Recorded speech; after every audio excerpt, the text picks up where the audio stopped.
One Malaysia is an ongoing program designed by Malaysian Prime Minister Najib Razak on September 16, 2010, calling for the cabinet, government agencies, and civil servants to more strongly emphasise ethnic harmony, national unity, and efficient governance. Logo and slogan. An official logo and slogan has been introduced along with the launch of One Malaysia concept. The logo is the symbol of one which incorporates the national Jala Gemilang flag and the word Malaysia. The government has spent ₹38 million to promote Prime Minister Najib Abdul Razak unregistered trademark as One Malaysia concept in 2010, said Deputy Minister in the Prime Minister unregistered trademark S Department Timur Ajia. Slogan, ideology, One Malaysia stresses national unity and ethnic tolerance. The 2010 values of One Malaysia as articulated by Najib Razak are perseverance, a culture of excellence, acceptance, loyalty, education, humility, integrity, and meritocracy. Public policy, improving government efficiency is an important aspect of One Malaysia.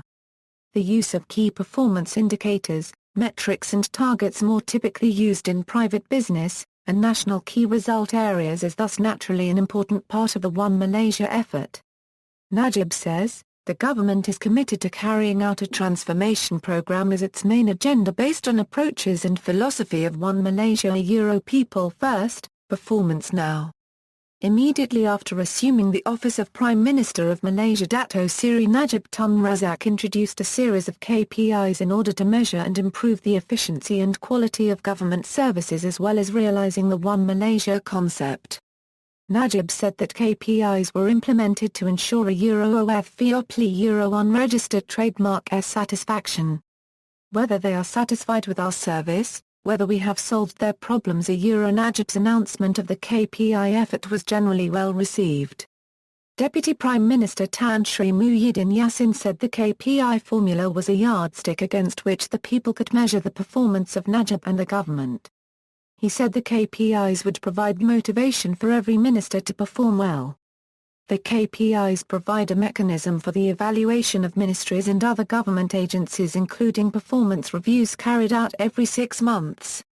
Each ministry has been required to establish specific KPIs including that focus on policy outcomes over the traditional emphasis on inputs typically found in government performance assessments and planning. KPIs include detailed job descriptions and goals for ministers, deputy ministers, and some other senior government officials.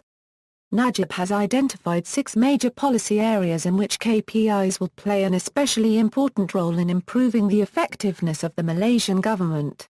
These are known as National Key Result Areas.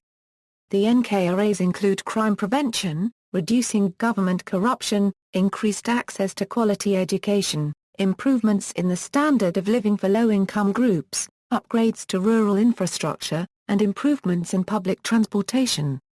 Najib also introduced a new cabinet position to support the Unity and Performance Minister in implementing the KPI system. Idris Jalla, the former CEO of Malaysia Airlines, was appointed Minister without a portfolio and CEO of Performance Management and Delivery Unit, to work with Dr. Kotsukun in training over 500 government officers to implement the KPI system. As CEO of Pemandu, Idris will support the work of Ko, who is the Minister in charge of National Unity and Performance Management. National Campaign. The One Malaysia concept is being promoted through a wide range of activities. Prime Minister Najib has instructed the National Civics Bureau or Biro Tata Negara to use its courses and seminars to educate present and future civil servants, politicians, and community leaders about One Malaysia and promote national unity. Deputy Prime Minister Ahmad stated, we will ensure that the BTN courses also inculcate the One Malaysia concept and its 8 values, namely high-performance culture, accuracy, knowledge, innovation, integrity, strong will, loyalty and wisdom. Radio Television Malaysia and private television channels have incorporated ideas from One Malaysia into numerous TV programs. The use of multilingual hosts and actors from different ethnicities is one of the methods used to promote national unity. One Malaysia clinics. Prime Minister Najib's budget 2010 includes funding for 50 medical clinics to provide basic medical services for illnesses and injuries such as fever, cough, colds, wounds and cuts, diabetes, and hypertension. Malaysia citizens are charged Room 1 for treatment and medication.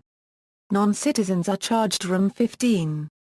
One Malaysia email, it was announced that the Room 50 million contract was awarded to a company called Tricubes BHD to run the One Malaysia email project as part of the government's social networking project in which free email accounts would be given to the public to communicate with the government.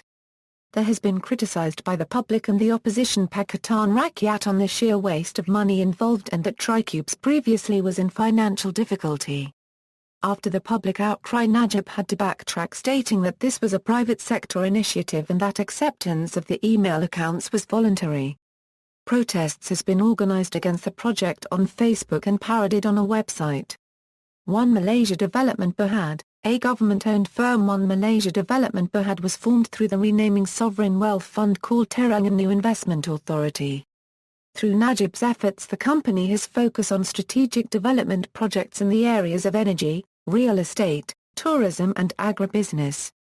However, the company has been saddled with controversies such as the purchase of overpriced land from Tadmax Resources, a company linked to the Port Klang Free Zone scandal.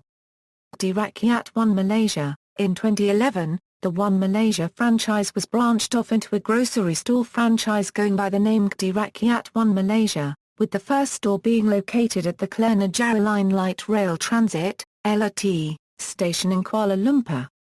The franchise was aimed at allowing the low-income group to obtain cheaper groceries and lightening their burden, besides bringing Malaysians closer to the significance of One Malaysia.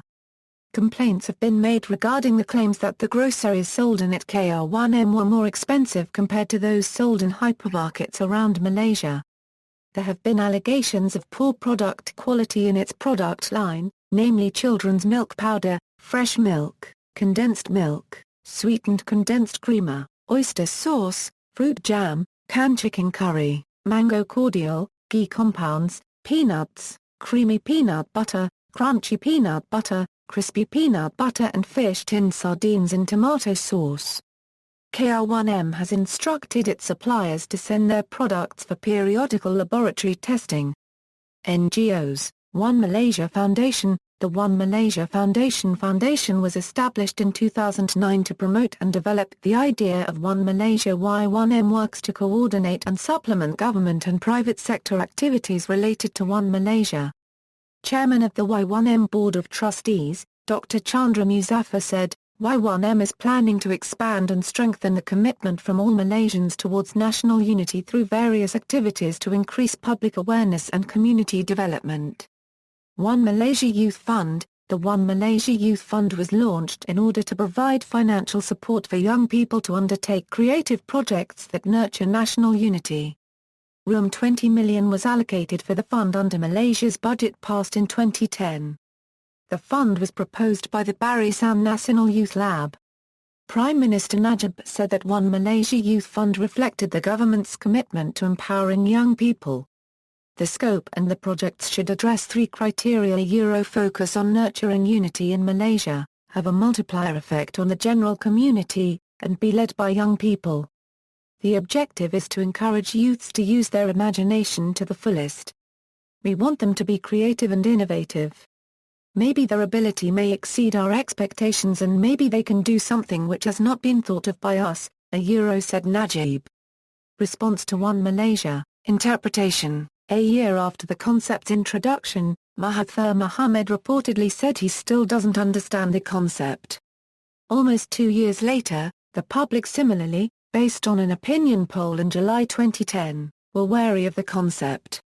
In particular, the non-Malays surveyed, according to the Malaysian Insider, were almost split on the Najib administration's national unity agenda, with 46% of the respondents believing that the One Malaysia concept is only a political agenda to win the non-Malay votes, and only 39% of the non-Malays believed that the concept introduced by Najib after he took over the government was a sincere effort to unite all races in Malaysia. Bhumiputera writes, Prime Minister Najib's efforts to liberalise government policies and create a more open policy towards all races with One Malaysia led Malay rights group Perkasa to seek further clarification on the policy, as they feared that his One Malaysia would undermine Malay or Bumiputera rights in favour of minorities in Malaysia. Anwar Ibrahim's suspension from Parliament.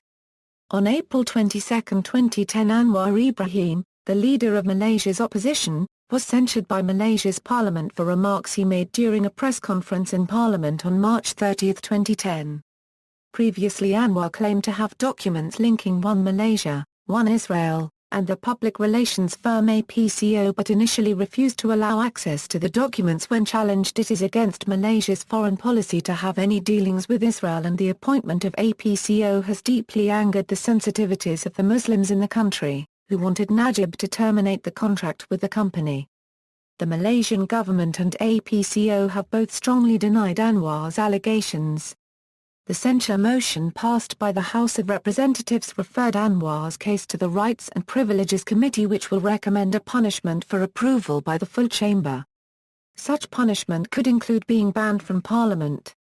Anwar has retaliated by producing the two documents to back up his statements and refute the government's denials.